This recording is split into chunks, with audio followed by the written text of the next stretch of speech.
Those of us who are familiar with the structures of pernicious regimes such as the apartheid regime may very well say that in the 1990s, you South Africans, with the assistance of the rest of Africa, succeeded in exorcising the ghost of apartheid. But is there a possibility that apartheid is still alive and well in other forms? Is there a possibility that apartheid is still alive and well? Is there a possibility that those desires of Tiro and other comrades in arms has never been met? Is there a possibility that the education that we provide in South Africa is not uniform? Is there a possibility that we still have apartheid in our education, not only in South Africa, but in the rest of Africa? Is there a possibility that we still have apartheid in our hospitals? Is there a possibility? Is there a possibility that we still have apartheid in our public sector? Is there such a possibility? Is there a possibility that we still have apartheid in our economic sector? Is it possible that we never succeeded in exorcising these ghosts? Is there a possibility that indeed Tiro was right in posing the question, do we have a fair deal? Do we have a fair deal for the young men and women who are in Port Elizabeth? Do they have a fair deal? Is there a fair deal for those who are massacred in Marikana? Is there a fair deal for those who are working in the farms in the Western Cape? Is there a fair deal for the blacks who are in the Orange Free State? Is there a fair deal for South Africans several years after Tiro was taken by his maker? In other words, when we are assembled here today, Tiro poses several questions to us. And those questions are not only valid to the South Africans who are here present, those questions are valid to the entire continent of Africa. Because the entire continent of Africa continues to punch below our political and economic weight. This continent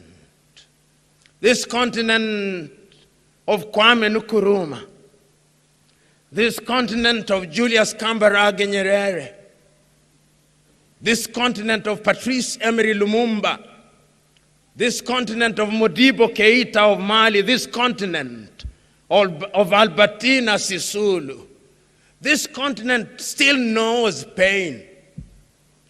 This continent still knows hunger and famine. This continent still knows conflict. This continent still knows discrimination. This continent still knows underdevelopment. This continent is not at ease. And if you want to know that this continent is not at ease, you only have to look at each one of the African countries and pose the question that Tiro posed several years ago. You posed to you South Africans, do you have a fair deal? Do the men and women who are working in your factories, are they treated fairly? We know you have made some strides, but is that the best you can do? Tiro would ask, do you have a fair deal? If Tiro today were to arise and he were to go to Zimbabwe, he would ask of Robert Gabriel Mugabe, do your people have a fair deal? Tiro would ask. Tiro would go to Mozambique and he would ask in Maputo, do you Mozambicans have a fair deal? And he would move before he goes to other African countries. He would go to Lesotho and Swaziland and ask them, do you have a fair deal? And he would not stop there. He would go to Namibia and ask of the president and the people of Namibia, do you have a fair deal? He would go to Angola and ask them, we know you have oil in Angola. Is it for the benefit of the Angolans or the Portuguese? He would not stop there. He would move a little to Equatorial Guinea and ask them, we know that you have the highest per capita income in Africa, but is that per capita income the result of voodoo economics, where it is concentrated only in the hands of a few, he would ask, and he would not stop there. He would go to Malawi and Zambia, and he would ask,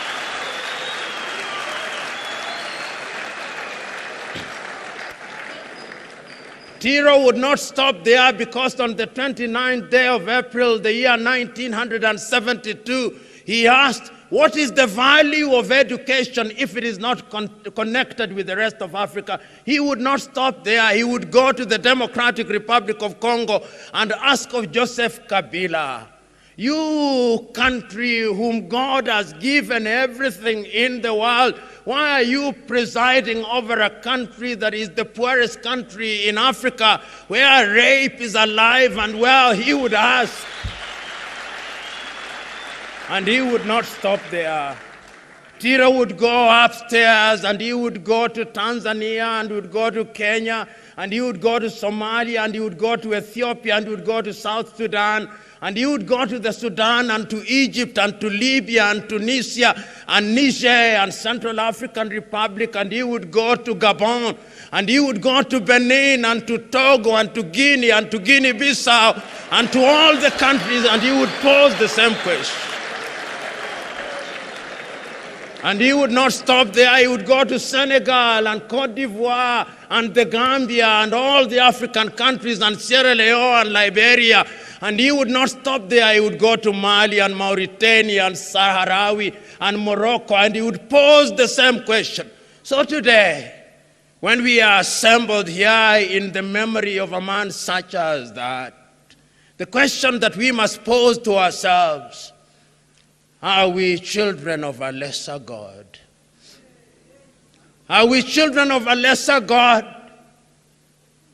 that, endowed with the resources that we have, the dreams of Abraham Tiro have never been satisfied?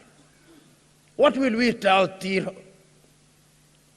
You served in the SRC with Tiro. What will you tell him? When his torch was extinguished, have you carried the torch with dignity? You members of his family who lose him and miss him the most, have you kept his torch alive and well?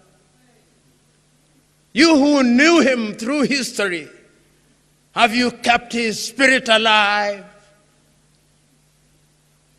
You who loved him, what are you doing to keep the agenda? How many Tiros have been born? Because Tiro never died. Because all soldiers never died. Is his spirit alive and well? Are we doing something about our education that will make Tiro proud? Or we have schools and we are miseducated in those schools?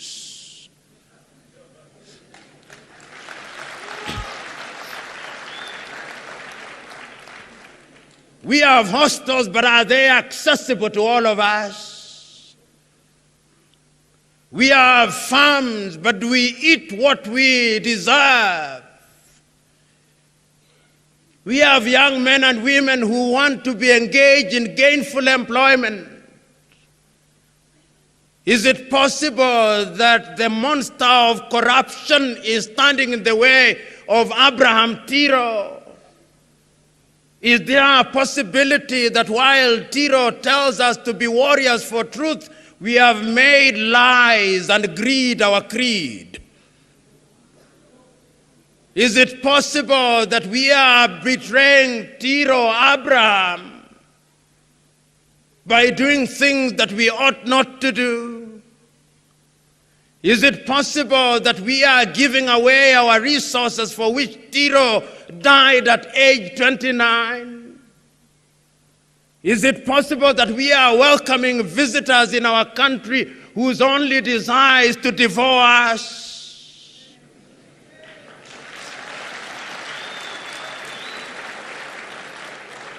Is it possible that we are abandoning our houses to men and women whose only agenda is to decimate us?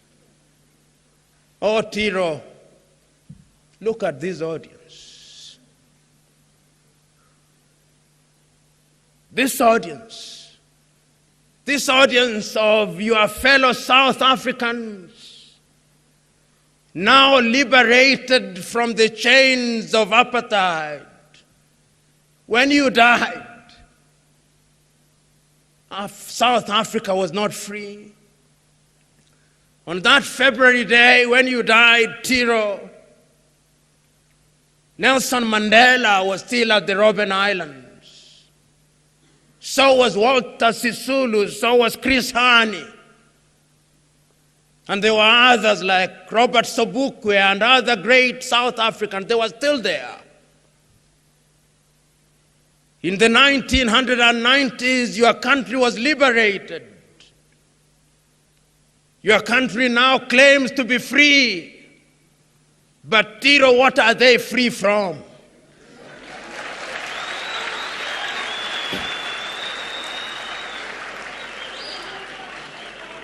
Tiro, is it possible that they are free from the chains and the yoke of apartheid, but they have been imprisoned by something else?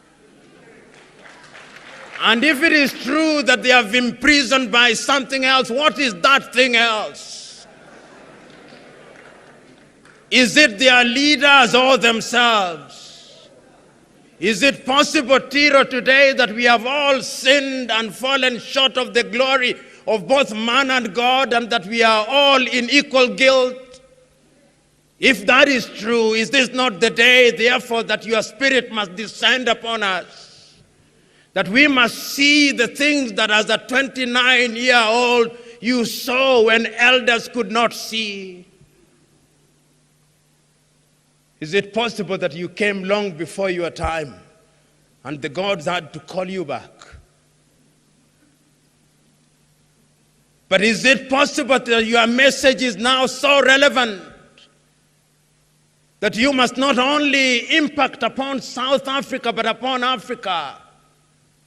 We are assembled here to remember you, Tiro. But remembering you, because I'm told your name means remembering. But what do you remember about Tiro?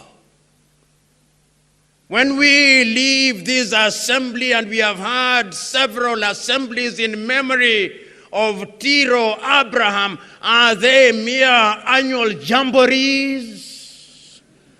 Or there is something beyond the jamborees? Is this another fifth jamboree to remind ourselves of Tiro? To behold via a documentary how he lived without more? Or this is a day to re-energize ourselves? I'm submitting to us that this is a day to re-energize ourselves. I'm submitting to us that if we are to give meaning to Tiro, we must interrogate our country and our continent. We must ask ourselves, what are we doing to create employment for our young men and women that they may not run away to the United States of America and Europe? We must ask ourselves that question. We must ask ourselves, what are we doing to ensure that our young men and women, upon graduation from the universities, have opportunities for employment for those who desire to be employed, and opportunities for creativity and innovation for those who desire to create and innovate? We must ask ourselves whether we are generating enough funds to ensure that when our young men and women, our old men and women are sick, they have the ability to access medical services which are world-class without paying a dime because they have worked hard for it. We must ask of ourselves whether we are producing enough food so that those who are consumers of pap and other associated foods can do so without let and hindrance. We must ask ourselves, what is the quality of housing that we are giving to our people?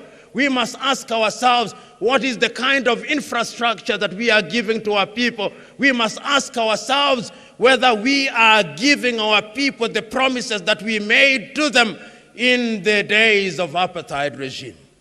Tiro, the deal will be fair. Tiro, I can tell you, and we must tell ourselves, that Africa is beginning to wake up. Our duty is to ensure that Africa continues awake. because there is no shortage of individuals who are in the business of injecting Africa with anesthetic drugs that they may continue in their slumber. So, Tiro, we must welcome the Chinese in Africa, but we must stop them from raiding our resources.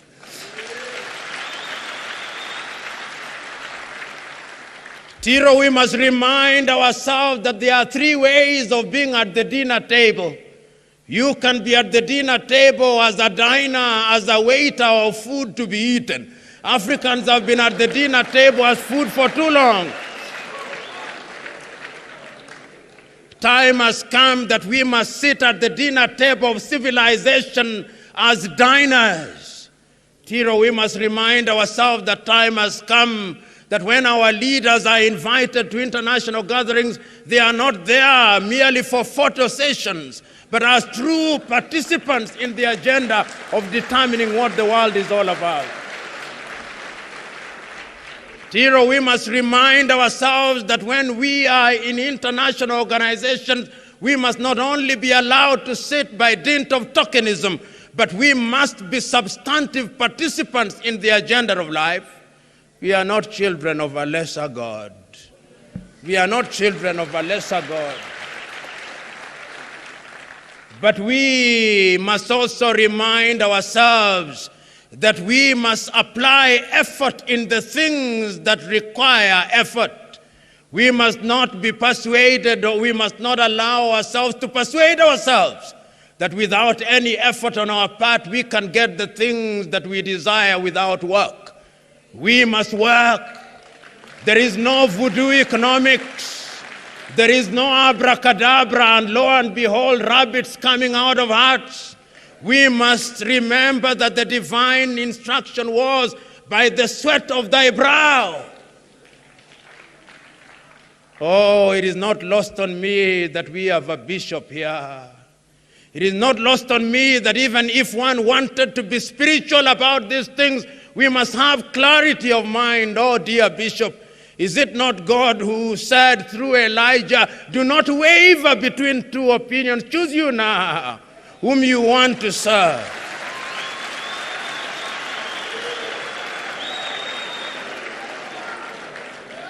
Is it not the same God who through Joshua said, choose you now whether you want to worship the God of the Amorites or the Lord God. As for me and my house, I shall serve the Lord. And I'm saying that one of the ways in which we serve God is by engaging in productive and honest labor. And I'm telling to us that our wealth does not reside in the things. I know of many people who are so poor that the only thing that they have is money and things. You and me must allow ourselves to be rich and wealthy in a different way, because the last time I checked, greed can never be satisfied. The last time I checked, those who are greedy is like consuming salty water. The more you consume, the more you thirst and the more you desire. Tiro, we are saying that time has come for Africans to liberate themselves. And I have a report to give to you, Tiro, on this 5th anniversary on which we remember you. There are countries that are beginning to move in a useful direction. Even your own South Africa, despite and in spite all the problems they have, they are still the largest economy in Africa. They are moving in some direction. Our only prayer is that they must continue moving forward, even if the pace is slow. Your country is not in a bad place. Tiro, it is not only South Africa that is beginning to see a fair deal. The neighborhood in Botswana is beginning to move in the right direction. We know we have problems in Lesotho and Swaziland, but big brother South Africa will sort out those, Tiro. Oh, we know, Tiro, that up in the north across the border in Zimbabwe, they have distinguished themselves as the only country without a currency, but even that we know it shall be solved. And Tiro, the story is not only good in the southern part of Africa, in the eastern part of Africa, my own country, Kenya, is not doing too badly. She has her own adolescent tantrums, but she'll soon settle down.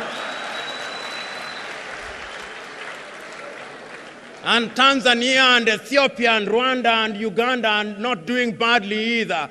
In the West, Ghana and Nigeria are also doing well, reasonably well. And Cote d'Ivoire is also doing reasonably well. Sudan has a problem, and Central African Republic, but we are asking the African Union to wake up. And we are the ones who will wake her up, because she's been a sleeping dog for too long. And it is your spirit that will make her wake up. So Tiro, today, when we remember you, you who are born and died young, when we remember you, you who are born and died violently, you died a good death. For history has shown us that the man whom God loves died violently. Did Christ not die violently? Did the great Mahatma Gandhi not die violently? Did Nkrumah not die in great pain? You died the death of brave men, and that is why you never die. So Tiro, today, we are here to give meaning to what the South Africans sometimes shout about without much thought. We are here to give meaning to the shout Amandla, that Amandla may have a suitable response. Amandla! Maibuye! Maibuye! Amandla! Amandla! Tiro is an old soldier who will never die. Amandla! Maibuye! Thank you.